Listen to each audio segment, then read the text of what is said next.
kasama natin ang ilan sa mga sex bomb muna. Ilan sa mga sexy. Correct. Of course, kasama natin si Rochelle, si Nia, si Danica, at saka si Joanna. Ayan, ang aking first question.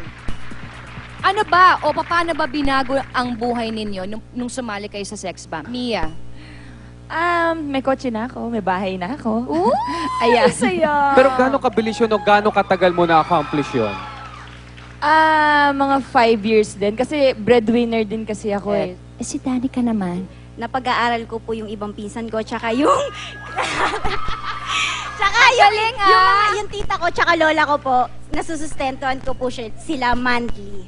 Si Joanna. Ako po, sobrang laki ng naitulong sa akin ng sex bomb. Kasi dati nung wala pa po ako sa sex bomb, pinagkakasya lang namin yung ulam namin. Ngayon, nakakapag-hotdog na. Yeah! May tosino na! May tosino na kami! Oo. Ito naman si Rochelle. Siyempre, alam naman nating lahat na si Rochelle yung isa sa talagang... Veteran. Oo. Aha. Oo. Hindi Veteran. naman, pero talagang isa siya talaga sa mga nakilala Original. talaga Let's sa say sex original. bomb. Oo, isa sa mga original. At syempre, nabalitaan din namin, Rochelle, na ikaw din, marami ka din naman natulungan, di ba? Meron po akong kahit pa paano nakatulong. Oo. Pero kami na nga nagsasabi na matulungin nga po talaga si Rochelle at saka silang lahat kasi Opo, may tinulungan siyang isang tiyahin. Nang dahil nga dyan, may sorpresa kami para Para kay sa'yo. Rochelle. Kaya tawagin na po natin ang ating surprise. Nandito po ngayon si Jovelyn Santos.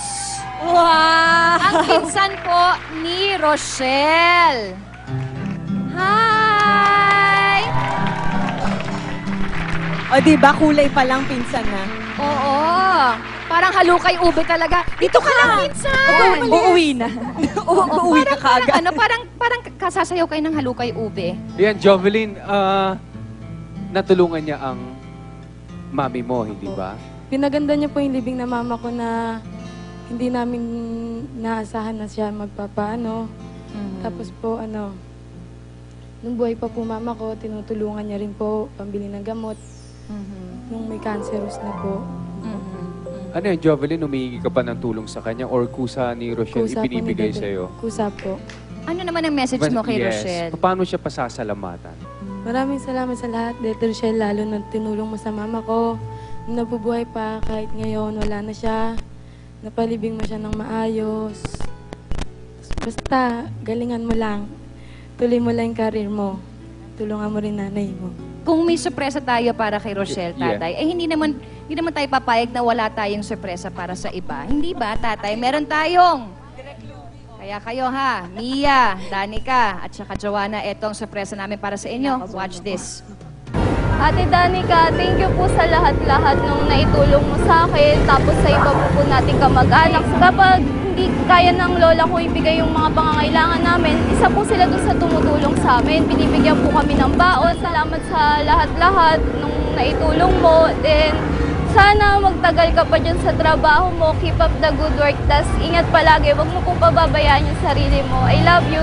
Mia, thank you very, very much sa lahat ng tulong mo sa akin, hindi lang sa akin, lalo na sa mga pinsan mo, especially sa ate mo, na lagi mo tinutulungan, sa mga anak niya, ang tinutulungan niya sa mga pag-aaral, sa mga gamit sa school, especially minsan sa tuition fee. Pag may sakit, lagi siyang open sa pagtulong.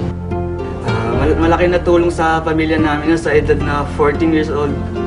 Siya na bumubuhay sa amin sa pag-aaral namin dalawang magkapatid.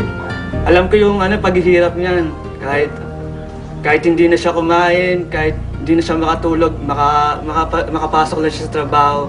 Salamat kasi napagtapos mo sa napakagandang eskwela na international school. Salamat sa lahat. Salamat. Joanna, maraming salamat sa lahat ng suportang ibinigay mo sa amin. Nahihiyaman ako, anak.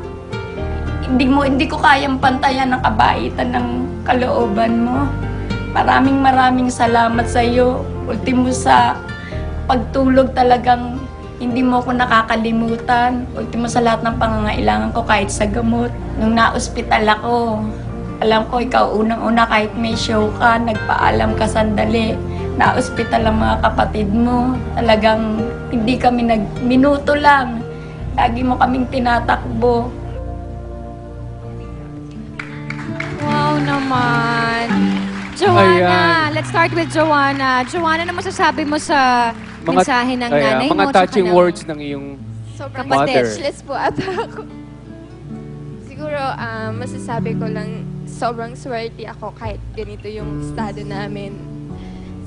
Meron akong kapatid na ganun. 2 kapatid po yan. Sobrang prinsesa ako sa kanila pagdating sa bahay. Wow. Kaya parang sa akin, tanggap ko na kung ano yung obligasyon ko para sa kanila.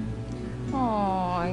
Danica. Guys, Danica, ano naman ang masasabi mo dun sa message sa'yo? Pagpatuloy mo lang yung pag-aaral mo, galingan mo, tsaka matalino po yun kaya gustong-gusto ko po siyang tulungan. Oo. Si Mia, yung mga sayaw niyo ba dinededicate niyo sa kanila na parang sasayaw ako para makatulong ako sa pamilya ko? Yung sayo namin parang para sa inyo to, para sa mga taong nanonood sa amin. Yes. Na gusto namin, bawat audience namin, mapasaya namin, mapangiti Okay. namin. Pero syempre, after nun, para rin syempre sa pamilya namin. And I'm sure hindi naman talaga kayo tatagal ng 11 years kung talagang wala sa puso ninyo yung pagsasayaw, hindi ba? Thank you so much. Syempre, hindi pa natin sila Oo. magbababay Naku, sa sasayaw kanila. ulit yan. Hindi na ako papayag pag di pa sila sumayaw ulit. Kasama ka ata, Ha? tatay. Eh, malay natin. Anyway, sa ating pagbabalik, Katawang Muli, kasama ang Sex Bomb. Syempre, dito lang yan sa... Love ni Mister! Love ni Missy!